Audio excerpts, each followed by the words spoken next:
실로 내가 내 영혼으로 고요하고 평온하게 하기를 젖된 아이가 그의 어머니 품에 있음과 같게 하였나니 내 영혼이 젖된 아이와 같도다. 이스라엘아, 지금부터 영원까지 여호와를 바랄지어다. 아멘.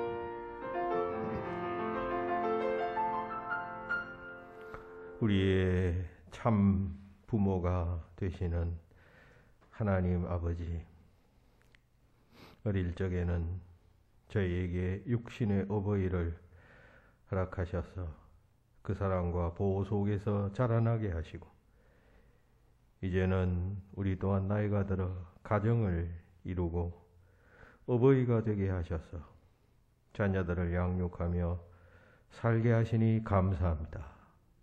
어버이 주일을 맞이하여 저희가 고마우신 부모님을 모시고 사랑하는 자녀들의 손을 잡고 하나님 앞으로 나왔습니다. 온 가족이 하나님 한 분만을 섬기는 신앙 안에서 한 마음 한 뜻으로 주 앞에 드리는 예배를 기쁘게 받아 주시옵소서. 예수님 이름으로 기원하옵나이다. 아멘.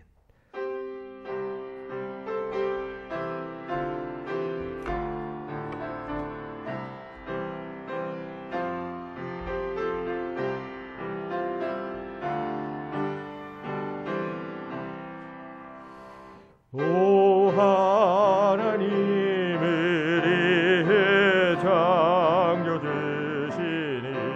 내 주님께 귀한 것 드립니다. 내 주께만 엎드려 영매드리며 내 주의 이름 높이 찬양하네. 오 하나님 은혜의 대주제시 은흥랑이 때도 도우셨네. 죽음에서 우리를 구하셨네. 내 주의 이름 높이 찬양하네. 주 하나님 이름에 함께 높이 내 주제께 영광을 돌리오리. 그 능력이 우리를 지켜주신 그 하나님을 높이 찬양하네.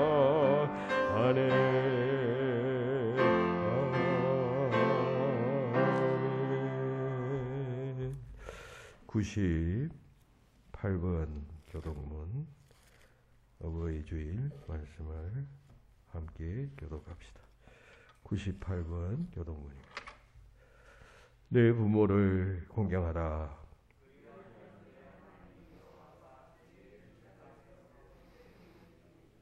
내 아들아, 내 아비의 훈계를 들으며 내 어미의 법을 떠나지 말라.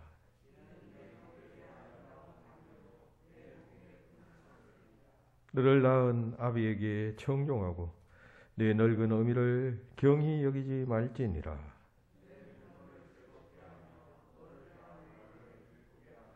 자녀들아, 주 안에서 너희 부모에게 순종하라. 이것이 옳으니라.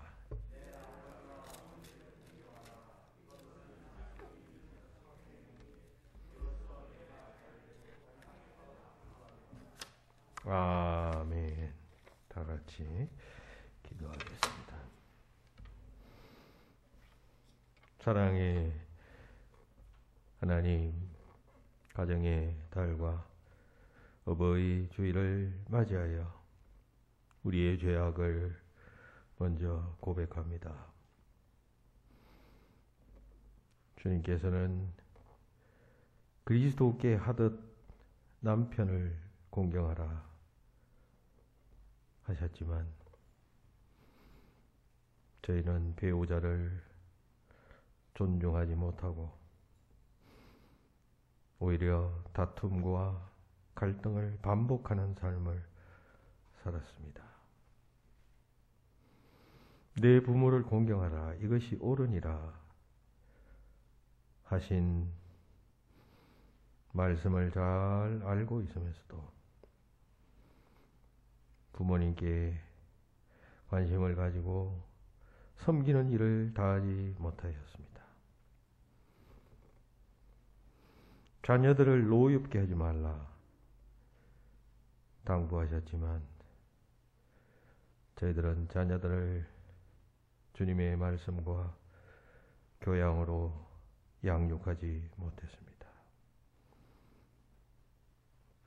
이 모든 것이 주님의 뜻에 어긋나는 죄요 허물인 것을 깨닫고 이 시간 회개합니다. 우리를 불쌍히 여기시고 용서하여 주시옵소서. 이제부터는 주님의 뜻을 따라 화목하고 복된 가정을 이루며 살아갈 수 있게 하여 주시옵소서. 우리 속에 있는 하나님과 나만이 아는 죄, 주님 앞에 계속해서 참여합니다.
하나님의 백성들 이스라엘 자손들은 다 여호와로 말미암아 의롭다함을 얻고 자랑하리라 하느니라. 아멘. 나는 전능하신 아버지 하나님 천지의 창조주를 믿습니다. 나는 그의 유일하신 아들 우리 주 예수 그리스도를 믿습니다. 그는 성령으로 잉태되어 동정녀 마리아에게서 나시고 본디오 빌라도에게 고난을 받아 십자가에 못 박혀 죽으시고 장사된 지 사흘 만에 죽은 자 가운데서 다시 살아나셨으며 하늘에 오르시어 전능하신 아버지 하나님 우편에 앉아 계시다가 거기로부터 살아있는 자와 죽은 자를 심판하러 오십니다. 나는 성령을 믿으며 거룩한 공교회와 성도의 교제와 죄를 용서받는 것과 몸의 부활과 영생을 믿습니다. 아멘. 연이어 기도합니다. 하나님, 이 시간 성도들과 이웃들과 가족들과 위정자들과 세상 사람들과 교회를 위하여 중보적 기도를 드립니다. 지난주에 박정숙 성도님, 김현웅 성도님 두 사람이 죄 이름으로 세례를 받았습니다. 하나님의 자녀요 하나님의 백성됨을 인침받고 하나님 앞에서 사람들 앞에서 예수를 구주로 고백하였습니다. 죄 몸된 교회의 교인으로서의 삶을 살기로 결단하였습니다. 이들의 삶을 지켜주시고 앞길을 형통하게 하시며 험한 세상에서 늘 주를 힘입어 승리할 수 있도록 하시고 예수의 능력으로 세상을 힘차게 살아갈 수 있는 역사를 허락하여 주시옵소서. 5월의 가정의 달 맞아 가족들을 위하여 기도합니다. 우리의 가족들을 건강하게 하시고 행복하게 하시며 가족 간에 나누는 대화들이 아름답게 하시며 주께서 주신 축복된 가정임을 깨닫고 그 가정을 잘 가꾸어가는 우리 성도들이 되게 하여 주시어 가정 천국을 이루어가도록 동행하여 주시옵소서. 우리 교회의 교우들을 위하여 기도합니다. 교우 가운데는 연약한 자들이 있습니다. 가로속히 강건하게 해 주시고 문제를 가진 자들은 그 문제가 주 안에서 해결되게 하시며 마음의 간절한 소망을 품은 자들은 기도하게 하시어 주께서 그 문제를 해결하시는 역사를 체험하도록 복내려 주시옵소서. 이 나라와 특별히 위정자들을 위하여 기도합니다. 대통령을 붙잡아 주시고 임기 말에 해이해지기 쉬운 이러한 상황 속에서 주어진 책무와 역할을 잘 감당하게 하시며 국회의원들도 이번 선거를 통하여 나타난 국민의 뜻을 잘 받들어 진정 의로운 정치를 펼 수 있도록 동행하시며 군문에서 봉사하는 군인들, 휴전선에서 근무하는 우리 모든 장병들을 주께서 보호하시고 신앙으로 또 자유로 세워진 이 대한민국을 잘 지켜나가는 군인들이 되도록 역사하여 주시옵소서. 경제도 불안하지 않게 하시고 특별히 코로나로 인하여 어려움을 겪고 있는 이때 담당 부서에서 이 일을 잘 처리하여 예방약과 또 치료에 만전을 기할 수 있도록 하시며 또 우리 교회에 속한 성도들이 이 질병에 또 감염되지 않도록 주께서 보호하여 주시옵소서.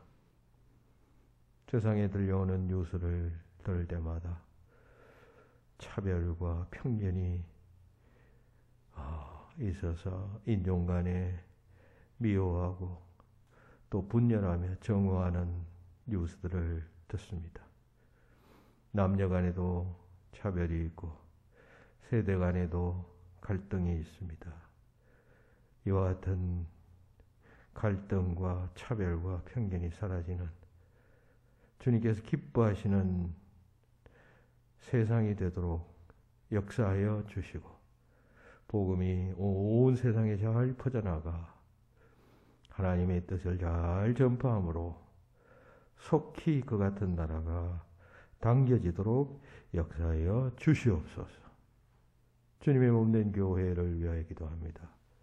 특별히 세상에 있는 주님을 머리로 한 모든 교회들이 하나가 되게 하시고 그리하여 위대한 역사를 이루는 그러한 주님의 몸들이 다 되게 하시며 불광동에도 또 우리 정광교회를 세워주시고 비록 그 역할은 세계교회와 나라교회 위해서 미약하지만 나름의 사명을 주셨사오니 사명을 잘 감당하게 하시고 세우신 직분자들을 통하여 하나님 영광 받으시며 주를 위하여 힘쓰고 기도하고 애쓸 때마다 보람과 기쁨과 하나님의 보상이 임하도록 역사하여 주시어서 통하여 하나님 영광을 받으시고 우리도 그 가운데서 기쁨과 복락을 누리도록 역사하여 주시옵소서. 교회 안에 직분자, 교역자, 그리고 어르신들, 자녀들 한 사람 한 사람들을 살피시고 주님께서 그들을 보호하시고 양육하시며 지도하시어서 명실공히 그리스도의 몸된 사명을 잘 감당하도록 축복하여 주시옵소서. 감사와 영광 돌리며 예수님 이름으로 기도하옵나이다. 아멘.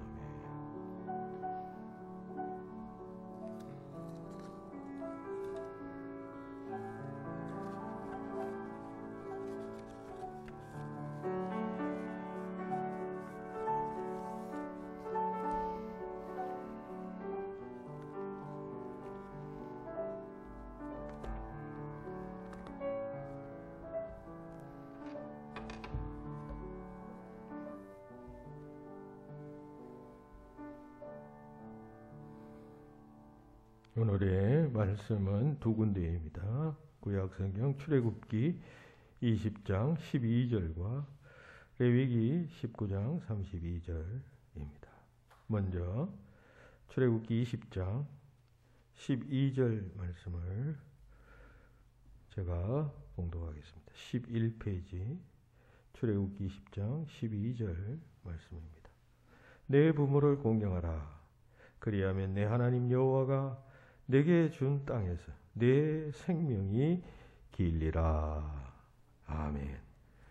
두 번째 말씀은 레위기 19장 32절입니다.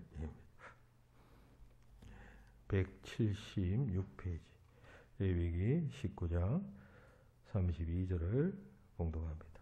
너는 센 머리 앞에서 일어서고 노인의 얼굴을 공경하며 내 하나님을 경외하라. 나는 여호와이니라. 아멘.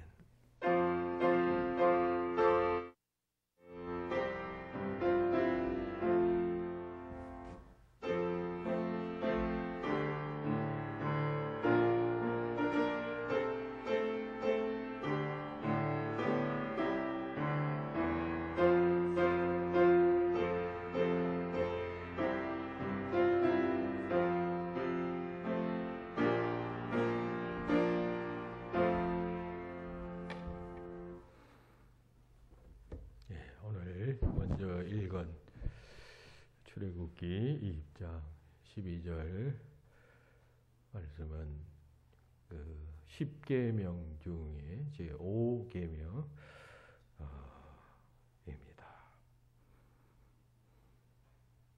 근데 이 계명은 다른 계명과는 좀 다른 몇 가지 그 특징이 있습니다. 먼저 그 특징 몇 가지를 여러분들에게 알려드리겠습니다. 아시는 분도 계시겠습니다. 첫째는 이것이 그 대인 계명 중에 첫 계명이라는 점입니다. 십계명은 대신 계명과 대인 계명으로 나눠집니다. 대신 계명은 하나님에 대한 것이고 대인 계명은 인간들에 대한 계명이겠습니다. 1계명부터 4계명까지를 대신 계명이라 하고 또 5계명부터 10계명까지를 대인 계명으로 이렇게 분류를 합니다. 분류하는 방법은 뭐 5계명까지를 또 대신 계명으로 보는 경우도 있습니다만 어쨌든 1계명에서 4계명까지를 대신 계명으로 본다면 이 5계명은 대인 계명의 첫 번째 계명입니다. 우리가 생각하기에 따라서는 지금 그 대인 계명 가운데 살인하지 말라라고 하는 이런 계명이 있잖아요. 이것은 인간을 죽인다는 것은 제일 큰 죄 아니겠어요? 또 따라서 중요한 일이기 때문에 이 6번째 계명이 제일 처음 나와야 하지 않겠나 생각합니다만은 하나님께서는 부모 공경 계명을 대인 계명 중에 첫 번째 계명으로 이렇게 정하셨습니다. 그것은 이 부모 공경 계명이 이 부모 공경이 인간 삶에 있어서 가장 우선적이고 중요한 것이라고 하는 사실을 말하는 것입니다. 두 번째 이 계명은 긍정 명령형 대인 계명입니다. 대인 계명 6가지는 다 하지 말라라고 하는 계명인데 유독 이 5계명만은 하라라고 하는 형태로 되어져 있습니다. 그러니까 이것은 적극적 그 차원의 명령인 것이죠. 하라는 것이니까. 하지 말라는 것은 부정적, 소극적 차원의 계명이라면, 다시 말해 살인하지 말라, 간음하지 말라, 도둑질하지 말라, 거짓 증거하지 말라, 다 하지 말라는 것 아니에요. 근데 이것은 하라라고 하는 계명입니다. 따라서 인간이 적극적으로 행해야 할 윤리라는 것입니다. 그런 점도 특징적이라 할 수가 있겠습니다. 셋째, 이 계명은 약속 있는 계명입니다. 바울은 나중에 에베소서에서 이 10계명을 인용하지요. 에베소서 6장 2절에서 이것은 약속 있는 첫 계명이니라고 했어요. 이것이라는 것은 5계명입니다. 내 부모를 공경하라는 계명을 말하고 있어요. 그러니까 10계명은 다 내 하나님 여호와를 섬겨라, 뭐 안식일을 지켜라, 뭐 살인하지 말라, 간음하지 말라, 뭐 이런 계명만 있음에 반해서 이 부모 공경 계명 그 뒤에 약속이 있어요. 10계명에는 그 2계명과 5계명의 약속이 있는데 2계명은 이 그 잘 지키는 자는 천대까지 복을 받고 또 지키지 않는 자는 3, 4대까지 그 죄를 묻는다라고 하는 약속이 있어요. 근데 이 부모 공경 계명은 이 계명을 지키면 내가 내게 준 땅에서 내 생명이 길리라 하는 약속이 보장되어져 있습니다. 이것은 내가 내게 준 땅에서 내 생명이 길리라라고 하는 것은 가나안 땅이 하나님이 약속하신 땅 아니에요. 내게 준 땅 아니에요. 그 땅에 들어가서 너희들이 잘 살고 장수하게 될 것이다 라고 하는 뜻인데, 의미를 좀 확대하면 이 가나안이라는 것은 신약에서는 영적 가나안, 즉 천국을 비유하고 상징하잖아요. 그러니까 부모를 잘 공경하면 하늘나라에서도 네 생명이 영원히 보존될 것이다. 그런 뜻입니다. 우리 죽어서 천국 가거나 지옥 가면 영원한 삶을 살잖아요. 긴 삶을 살잖아요. 거기서 내 생명이 길 것이다. 이런 약속이 보장된 그러한 계명이다라고 하는 것입니다. 그런 점이 또 특징적이고, 네 번째는 이 계명은 단순히 육신적 부모에 대한 계명일 뿐만 아니라 더 나아가서 그 의미를 확대 해석할 수 있다는 것입니다. 다시 말해서 육신의 부모만을 공경하라라고 하는 계명만이 아니라 부모와 같은 자를 공경하라라고 하는 계명이다는 해석이 있습니다. 그러니까 이 5계명에서 나타난 부모는 단순히 육신적 계명, 육신적 부모만을 뜻하는 것이 아니라 우어른 혹은 스승, 또 구약 성경에서 아버지라고 칭해지는 그런 자들까지도 포함하는 말이다는 것입니다. 그렇게 본다면 이 계명 단순히 육신의 피를 이어받은 그 자녀가 자기 부모에게 대해서만 해야 될 계명이 아니라라고 하는 것이죠. 오늘 우리는 이 제5계명을 이제 5계명의 이 네 번째 특징에 주목하면서 이제 교훈을 상고해 보고자 합니다. 유명한 종교개혁자 마틴 루터는 그의 대요리 문답에서 이런 말을 했어요. 우리의 부모는 네 종류가 있다. 첫째는 낳아준 부모요. 둘째는 가르쳐준 선생님이요. 셋째는 나를 지켜주시는 하나님 아버지시요. 넷째는 내 영적 생활을 지도하는 목사님이다. 이런 말을 했습니다. 그러니까 부모가 단순히 육신의 부모가 있는 것이 아니라 이런 네 종류의 부모가 있다는 것이죠. 이제 그런 관점에서 본다면 오늘 본문도 이제 그런 식으로 충분히 해석할 수가 있죠.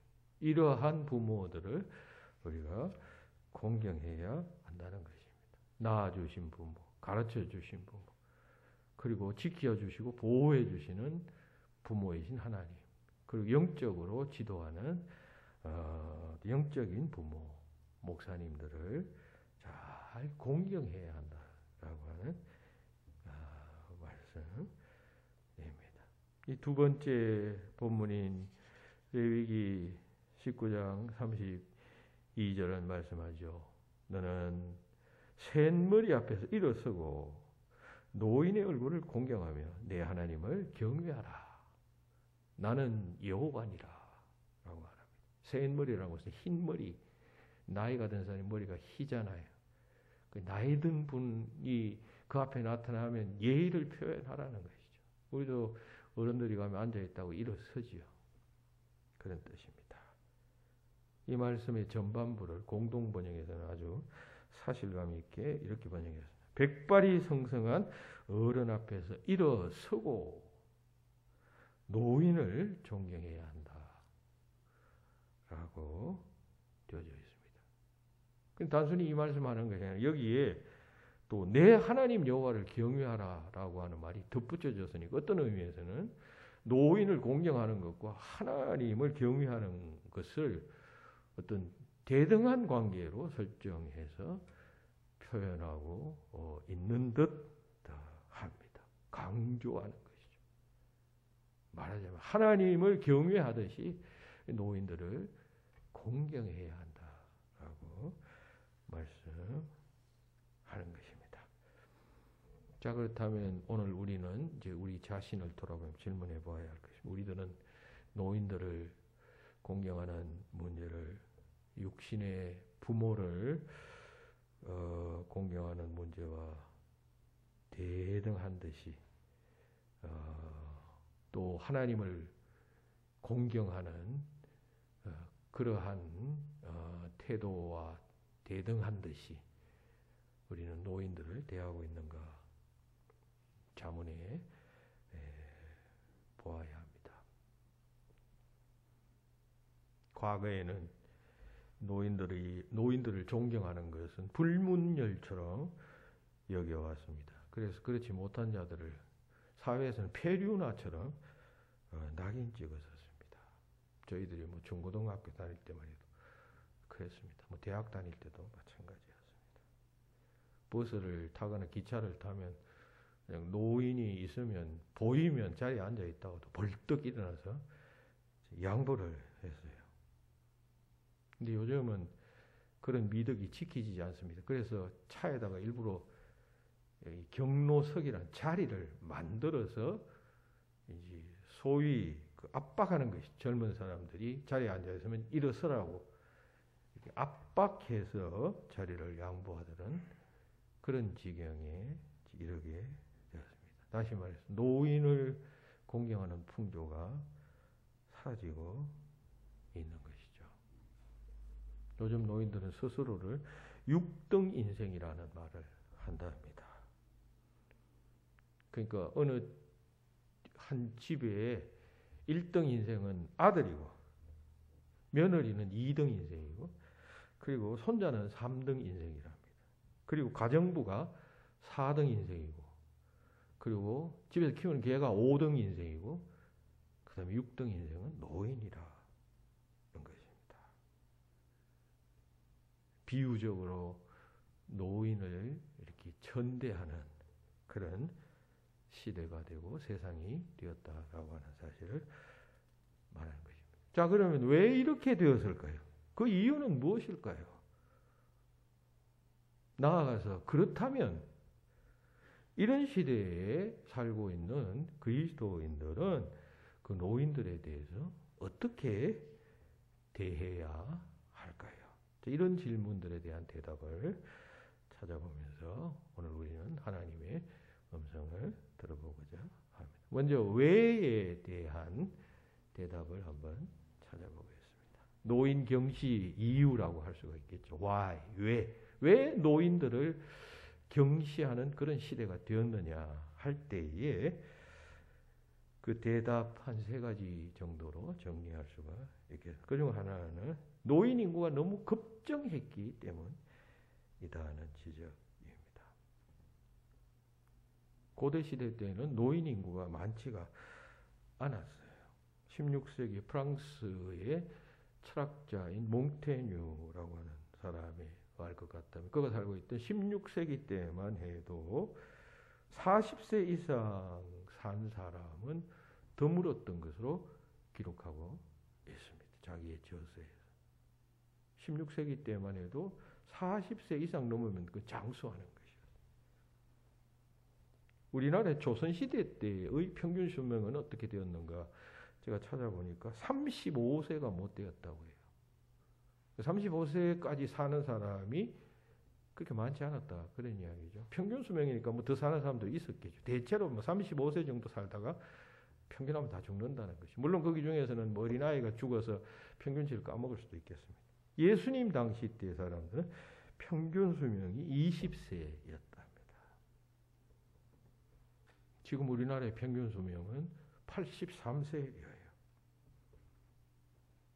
자, 그래서 이렇게 83세니까 노인들이 굉장히 많아졌죠.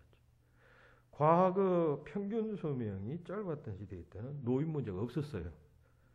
왜냐하면 노인들은 살아남았다. 그때까지 살아남았다는 사실만으로도 존경을 받았습니다.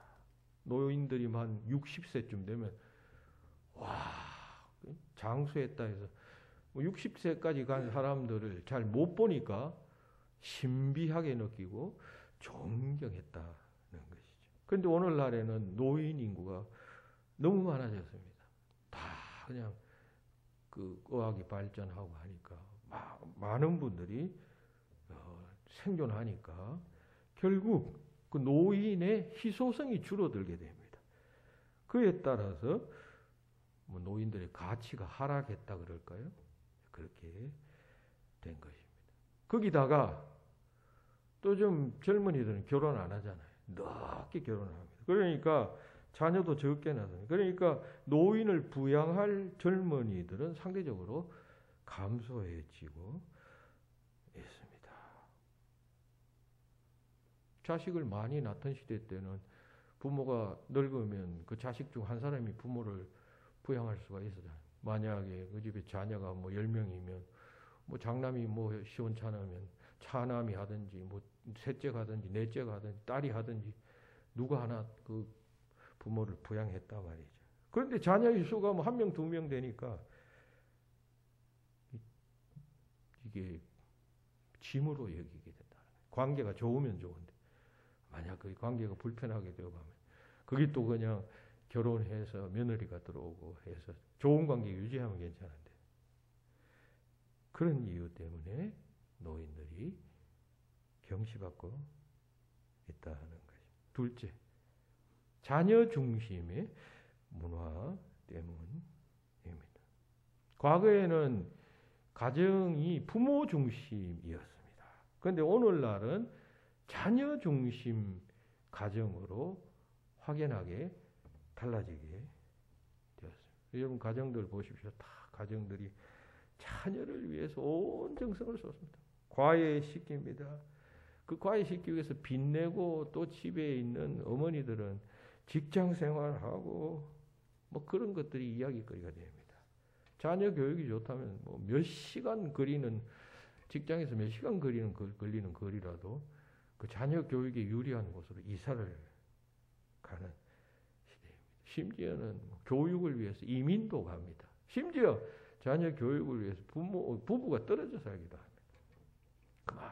그럼 자녀 중심의 시대 문화 속에 살고 있다는 것입니다.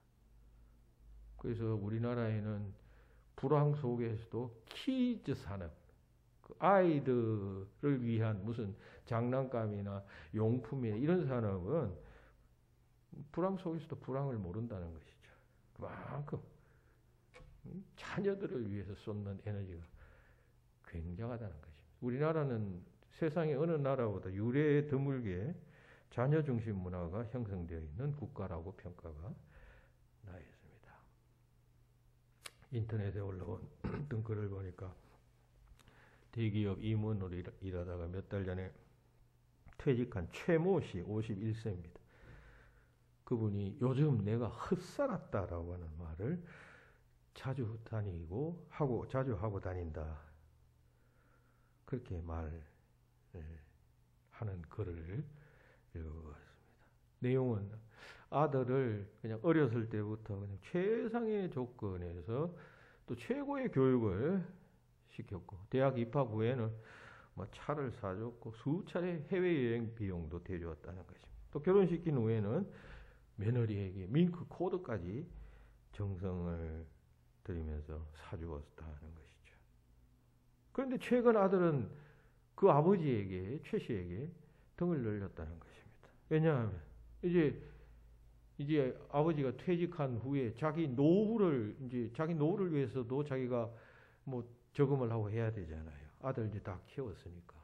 그래서 통보를 했답니다. 아들에게.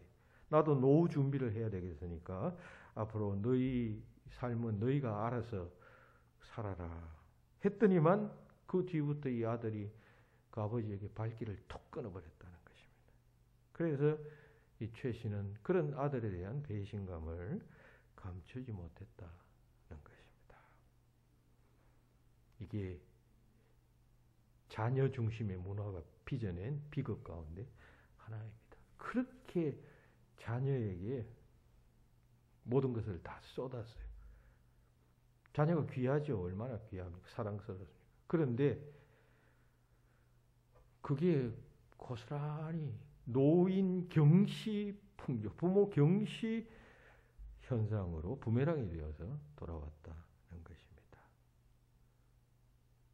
여러분 합리적으로 생각하면 부모가 자녀에게 그만큼 사랑을 쏟았으면 그 자녀는 부모에게 그 사랑을 갚는 것이 정상 아니에요? 그런데 이 자녀 중심 문화에서는 이런 문화에 젖은 자녀는 그 사랑을 부모에게 돌려드리지 않고 자기 자녀에게 다시 쏟게 됩니다. 그러면 부모는 소외되는 것이죠. 그리고 이런 현상은 그 다음 세대도 또 반복됩니다. 그 다음에 또 자라나는 그 자녀들은 결혼해서 자식을 놓으면 그 자식한테 또 그냥 다 쏟고, 그리고 또 자기는 또 당하고, 이렇게 반복되는 시대 속에 살고 있다. 결국 그래서 노인된 자들은 소외되고 천대받는다는 것입니다. 셋째, 급변하는 문명 때문에. 여러분, 옛날에는 노인들이 할 일이 참 많았어요. 고대로 갈수록 노인들은 마을의 지도자였어요. 지도자. 문명이 발달치 않았던 그런 시대 때에는 노인들의 경험이 돋보였습니다. 그래서 문제가 있으면 다 노인들에게 가서 의논하고 그 대답을 듣죠. 지금도 저기 세계에서 이렇게 산골 마을이나 이런 데서는 노인들이 여전히 마을의 중요한 결정권자가 됩니다. 그런데 오늘날은 하루 사이에 과거 100년 동안의 변화가 생겨납니다. 새 학문이 발전되면 과거에는 그게 100년, 200년 갔는데 요즘은 4, 5년 가만 오래 가는 것입니다. 그 정도 되면 고리타분한 주장이 됩니다. 기계는 여러분 3개월이 되면 구식이 됩니다. 여러분 스마트폰 생각하면 됩니다.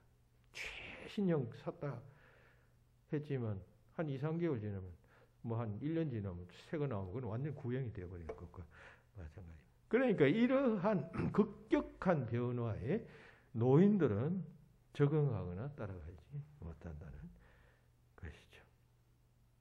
그러니까 노인들이 선생 노릇은커녕 학생 노릇도 제대로 못한다는 것이죠. 못 배운다는 것이죠. 너무 빨리 변하니까. 여러분 요즘 은행에 가보면 대부분 나이 든 사람들이 많이 거기 은행에 와 있어요. 요즘은 정보통신기술이 발달해가지고 젊은이들은 다 은행 가지 않고 다 온라인으로 인터넷으로 저축하고 송금하고 결제합니다. 근데 노인들은 그런 급속한 변화에 대한 적응을 하지 못하니까 그런 기술에 대한 이해가 없으니까 그리고 그 기기를 사용할 줄 모르니까 직접 옛날처럼 점포에 찾아가서 원하는 서비스를 대면 처리한다는 것이죠. 그래서 금융권에서조차도 금융권은 빠르게 그 현대의 그 IT 문화를 접수해서 활용을 하잖아요. 그러니까 금융권조차도 노인들 상대하다가는 이게 뒤처지니까 대책을 마련해야 되는에도 불구하고 자연스럽게 소외하게 된다는 것입니다. 요즘은요, 좀 다 경험하셨겠지만 여기 해장국 먹으러 가도요. 여러분 이거 뭐야? 컴퓨터로 다 해야 돼요. 들어갈 때 여러분 해보셨죠? 옛날에는 다 앞에서 종업원이 돈 받고 뭐 이렇게 했지만 요즘은 그렇게 하지 않아요. 그 인력 절감한다. 인력비 절감한다. 그래가지고 뭐 이렇게 누르고 해서 기계가 있어. 그냥 누르고 뭐 그냥 이렇게 해가지고 하는데 전 처음에 그거 할 때 굉장히 힘들었어요. 지금은 조금 적응이 되었죠. 아니 과거에는 뭐 햄버거 가게에서나 그걸 했어요. 또 서양식이니까 또 그런가 보다 했는데 요즘은 전통 해장국집에도 여러분 들어가면 그걸 눌러야 돼요. 그래서 주문을 하고 그 점표에서 점표를 나온 받아가지고 내줘서 해주는 시대단 말이죠. 그 젊은 사람들은 그 빨리빨리 돌아가니까 그게 쉽게 해요. 그런데 나이 든 사람들은 그게 생소한 거잖아요. 평생 해오던 일이 아니잖아요. 세상은 이렇게 급속하게 스마트해 가는데 어른들은 거기에 적응하기가 점점 어려워집니다. 그래서 소외되고 경시되어진다는 것입니다. 자, 그러면 여기서 이제 하우의 문제가 됩니다. 자, 이러한 노인들, 이런 이유로 노인들이 소외되고 뒤처진다면 그리고 세상 속에서 그야말로 몸이 늙어서 연약해지는 것만도 서러운데 이러한 소외 현상까지 일어난다면 그걸 우리가 가만히 보고 있어야 되느냐 할 때 그리스도인들은 어떻게 해야 하느냐 할 때 그래서는 안 된다는 것입니다. 오늘 이 십계명의 말씀 내 부모를 공경하라는 말씀이 노인들을 공경하는 말씀으로 이해할 때에 우리는 노인들을 공경해야 하는데 어떻게 공경해야 하느냐?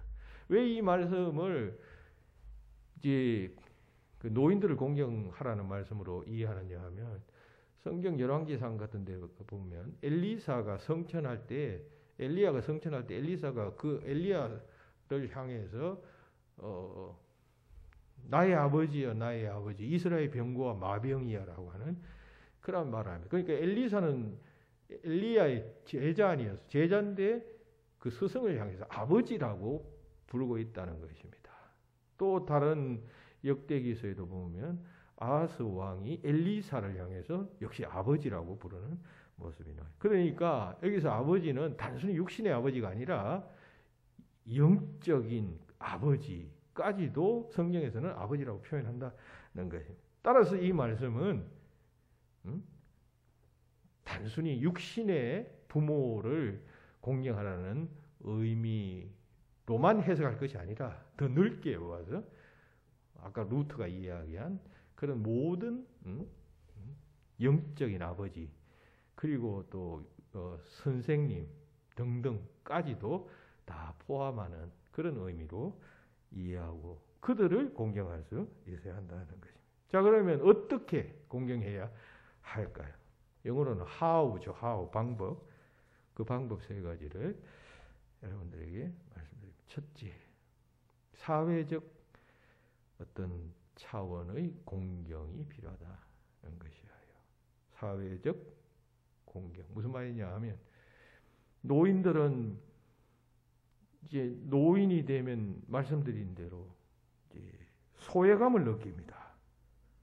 사회적 격리를 경험하게 된단 말이죠. 자연적으로. 그죠? 노인 문제 중에서 가장 으뜸되는 문제가 소외감 아니에요. 소외감. 외로움이에요. 외로움. 사람이 겪는 고통 가운데 제일 큰 고통은 외로움이에요. 여러분 가정에 자녀들이 학교에서 왕따 당하는 자녀가 있으면 그 굉장히 큰 문제 아니에요. 왕따라는 것은 뭐예요? 아이들 그룹 속에서 그냥 배척하는 것 아니에요. 그죠? 인간은 사회적 동물이기 때문에 그 사회 구성 요소들과 어울려서 생활하고 활동하는 가운데서 기쁨을 누리고 만족을 누리는 존재입니다. 무슨 고양이나 혹은 뭐 표범, 호랑이 같이 혼자 이렇게 생존하면서 살아가는 그런 동물이 아니라 인간은 사회적 동물이에요. 여러 사람들이 어울리고 관계를 맺어서 거기서 의미를 가지고 살아가도록 만든 그런 동물이에요. 동물 가운데 그런 동물들이 몇 있죠. 뭐 개미, 혹은 뭐 사자, 뭐 들개 이런 동물은 다 사회성이 있어요. 인간은 그런 존재인데 이제 노인이 되면 밀려납니다. 소외됩니다. 밀어낸다 말이죠. 그러면 외로움을 느낍니다. 정신적, 사회적 외로움을 느끼게 됩니다.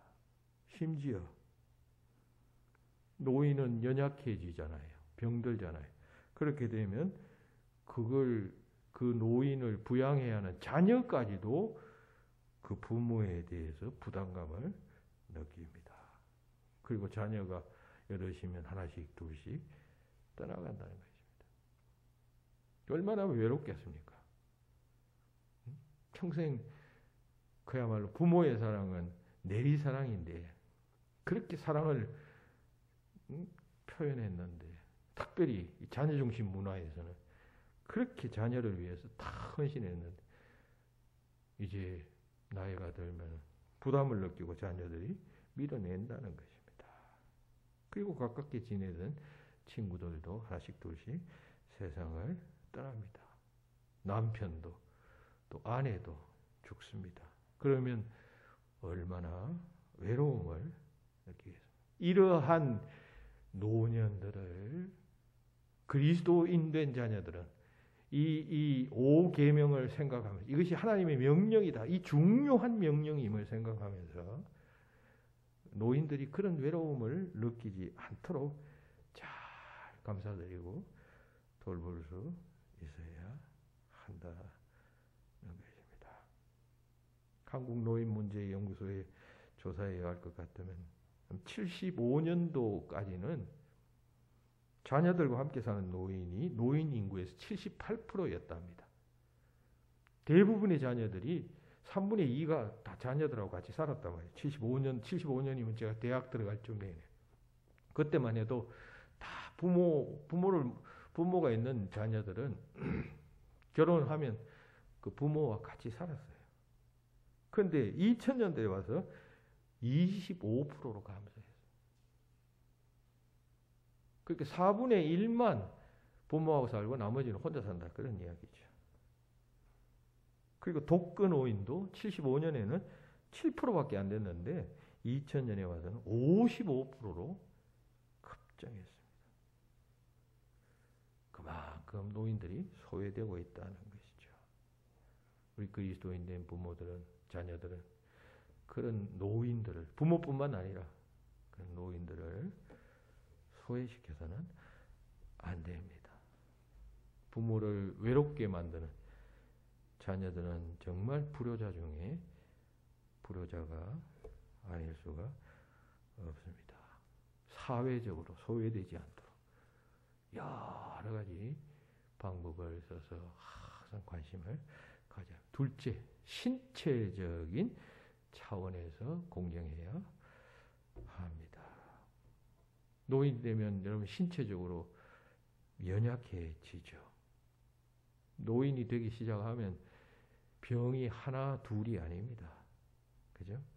여러분 여기 연세 계신 분들 다 약 드시고 계시죠. 고혈압, 당뇨, 고지혈, 관절염, 심장질환, 백내장, 뭐 잇몸, 이빨 다 약을 먹고 있어요. 그 생리적 현상이에요. 노화가 되면 병이 생기기 시작하는 것이죠. 하도 약을 많이 먹으니까 자녀들한테 미안하죠. 그래서 그냥 아프다는 소리도 안 하고 지나갈 때가 많아요. 그러니까 자녀들이 그것도 모르고 아프다는 말씀을 안 한다고 부모들이 그냥 괜찮을 것이다 착각하면 안 된단 말이죠. 세심하게 살펴야 합니다. 열에 8번 다 약 먹고 아프고 노화되어져 가기 때문에 잘 챙기지 아니하면 안 된다는 것입니다. 죽고 나서 뭐 섬기고 제사 지내고 이런 거 무슨 의미가 있어요? 살아 있을 때 잘 해야 합니다. 살아 계실 때 최선을 다하고 잘 보살펴 드려야 합니다. 세 번째, 영적 차원에서 공경해야 합니다.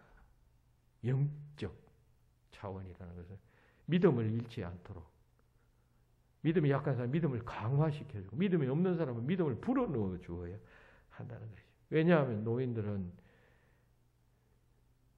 죽음을 준비해야 하기 때문입니다. 죽음은 예고 없이 오지만 그러나 노인들은 젊은이보다 통계적으로 평균적으로 죽음이 가깝죠.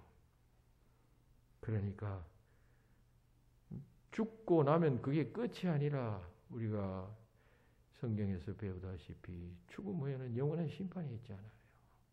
그걸 생각하면서 그 노인들이 그 후에 영원한 생명을 얻을 수 있도록 최선을 다해서 전도하고 그리고 영적으로 지지해주고 믿음이 약한 사람들은 강하게 만들어 줄 수 있어야 합니다. 그것이 노인을 공경하는, 영적으로 공경하는 것이에요.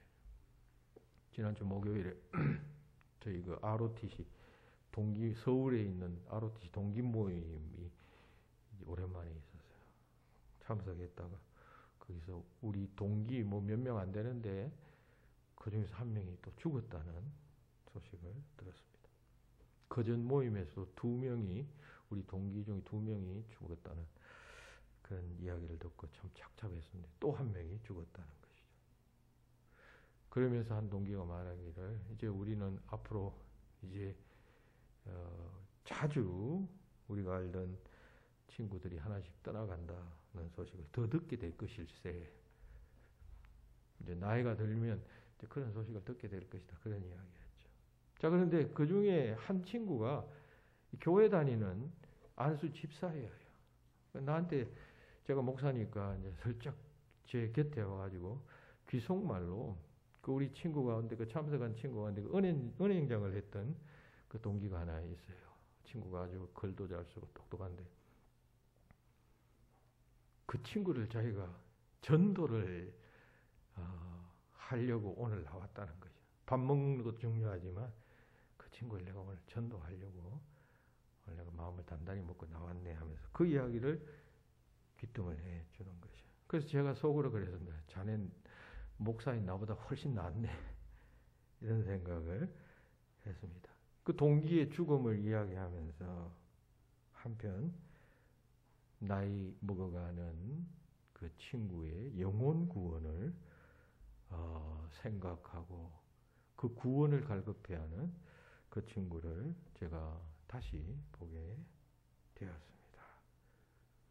여러분, 가장 좋은 공경은 예수 믿고 구원받게 하는 것 아니겠어요? 우리의 부모들이 예수 믿어서 구원받게 하는 것이 효도 중에 효도일 것입니다. 또 신앙이 있는 사람은 마지막까지 그 믿음을 잘 지킬 수 있도록 지지해주고 함께 줘야 할 것입니다. 이런 이야기를 해서 과학기술처 장관을 지낸 정건모 박사의 간증인데요. 참 감동적이에요. 그런 말하면 나는 나의 아버지에 대해서 불효자입니다. 나는 20대 때 사법고시와 행정고시 합격했습니다. 그래서 미국에서 공학 박사학위도 받았습니다. 교수가 되었습니다. 나는 아버지께 큰 영광을 안겨다 드렸습니다. 그래서 사람들은 나를 효자라고 말했습니다. 그러나 아버님은 제가 예수님을 전도하기 전에 돌아가셨습니다. 아버지를 지옥에 보낸 아들이 어떻게 효자가 될 수가 있겠습니까? 저는 불효자입니다. 그리고 계속해서 말합니다. 그러나 나의 아들은 저에게 엄청난 효자입니다. 내 아들은 나를 얼마나 괴롭혔던지 모릅니다. 모흡술병에 걸려서 나를 괴롭혔고 사춘기 때는 말 듣지 않아서 온갖 문제를 일으켰습니다. 집안이 그 아이 때문에 큰 어려움을 당했습니다. 그러나 우리 부부는 그 아들 때문에 하나님을 찾게 되었고 열심히 기도하게 되었습니다. 그러던 중에 우리는 예수님을 만나게 되었습니다. 그 아들이 우리에게 영생의 선물을 준 것이죠. 우리에게 영생을 선물로 준 그 아들은 우리에게는 정말 효자입니다. 이런 이야기를 했어요. 우리의 부모님이 영생을 얻을 수 있도록 해야 하는 것입니다. 그것이 진정한 효도입니다. 우리의 부모뿐만 아니라 영적인 부모, 우리가 아는 어르신들, 그분들에게도 그같이 영적인 차원의 공경이 우리를 통해 표현되어져야 할 것입니다. 그럴 때 하나님께서 이 말씀을 통하여 원하시는, 이루고자 하시는 뜻들을 우리를 통해 이루어 가실 것입니다. 이 시대에 쓰임받는 자녀들이 될 수 있기를 주의 이름으로 축원합니다. 기도하겠습니다. 하나님 은혜를 감사합니다. 내 부모를 공경하고 노인을 공경하라 하신 이 말씀 마음에 깊이 품고 참으로 하나님의 뜻을 생각하며 변화하는 세상 풍조를 쫓아가지 아니하고 하나님 말씀 따라 살아가는 저희들이 될 수 있도록 복내려 주시옵소서. 주 예수 그리스도의 이름으로 기도하옵나이다. 아멘.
현에 누구든지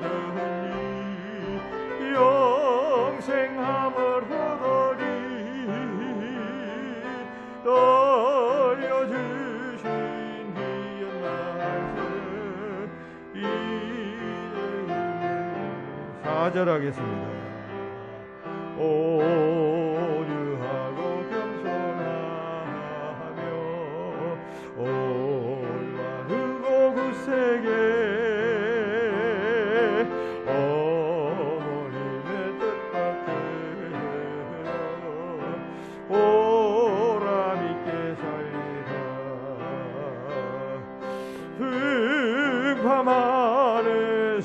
불쌍해서 선한 싸움 싸우다 생명실에 흐르는 것 길이 함께 범사에 감사합니다. 송용윤 장로님, 김명순 권사님, 그리고 가정의 달 생일 맞게 하여 주신 하나님 감사합니다. 김명순 권사님 생일 감사금 드리셨습니다. 기도합시다. 하나님 은혜를 진실로 감사합니다. 우리에게 바른 삶과 또 행복을 유지할 수 있는 길들을 가르쳐 주시고, 그것이 얼핏 보기에는 힘들고 부담스러운 것 같지만 그 따름의 길 속에 참된 생명의 길이 있음을 알게 하시고 느끼게 하시니 진실로 감사합니다. 가정은 하나님께서 세우신 것이고, 또 가정을 통하여 우리는 하나님의 사랑을 알아갑니다. 가정 구성원들 모두 서로서로 사랑하게 하시고 주 안에서 아름다운 가정을 이루어갈 수 있도록 주님 인도하여 주시고, 오늘의 말씀처럼 정말 구원받은 가정, 하나님 인침받은 가정, 아름다운 가정들 되도록 역사하여 주시옵소서. 김영순 권사님 가정의 달 맞아 또 생일을 맞이하여 감사합니다.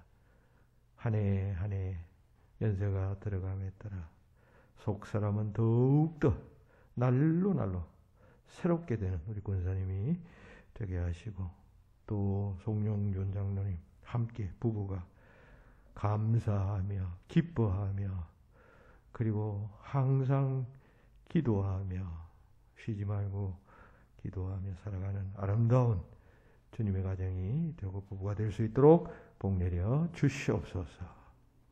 예물을 주 앞에 나와 정성으로 드리며 또 감사하는 모든 성도들 지켜주시고 그들의 삶 위에 한량없는 은혜가 넘쳐나길 바라옵고 감사하며 예수님 이름으로 기도하옵나이다. 아멘. 교회의 소식을 알려드리겠습니다. 주보를 참고하시기 바랍니다. 오늘은 어버이 주일입니다. 어버이 주일의 유래를 1번 광고에 설명해 놓았습니다. 읽어보시기 바랍니다. 지난주에 세례식이 있었는데 세례는 이제 다음과 같은 세 가지 의미가 있음을 주보에 기록해 놓았습니다. 세례받은 모든 사람들은 세례가 이런 의미가 있다는 사실을 잘 알고 합당한 삶을 살도록 해야겠습니다. 다음 주일은 스승의 주일입니다. 스승의 은혜를 감사하고 또 지키는 주일인데 이것도 유래를 거기 적어 놓았습니다. 네 번째, 성도의 5대 의무, 주일 성수, 매일 성경 상고, 매일 전도생활, 매일 기도생활, 11조 생활 잘 할 수 있기를 바랍니다. 오늘 교회에서 아마 65세 이상 된 어버이들을 위해서 아마 이렇게 선물을 준비해 놓으신 것 같은데 우리 누가 좀 나누어 주시지. 예, 앞으로 나오셔서 65세 이상 되신 분은 그 자리에 일어서 주시고, 일부 예배니까 뭐 몇 분 되진 않겠습니다만 그 앞에 선물을 뒤에 준비하셨어요? 지금 나눠 두시죠. 예, 지금 나눠.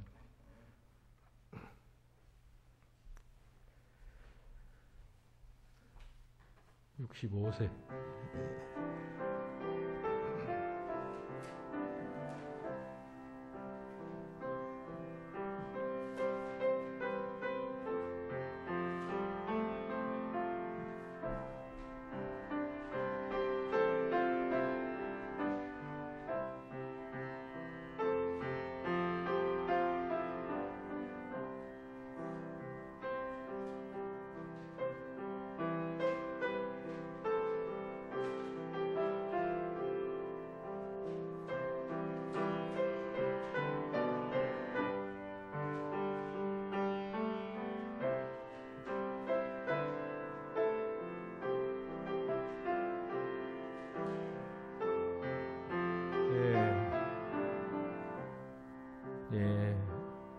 안 받으신 분 없어요? 65세 이상 되신 분 중에? 네, 감사합니다. 기도하겠습니다. 이제는 우리 주님 예수 그리스도의 은혜와 하나님 아버지의 그 크신 사랑하심과 성령님의 교통하심이 모인 모든 성도들 위해 지금으로부터 영원히 함께하옵기를 축원하옵나이다. 아멘.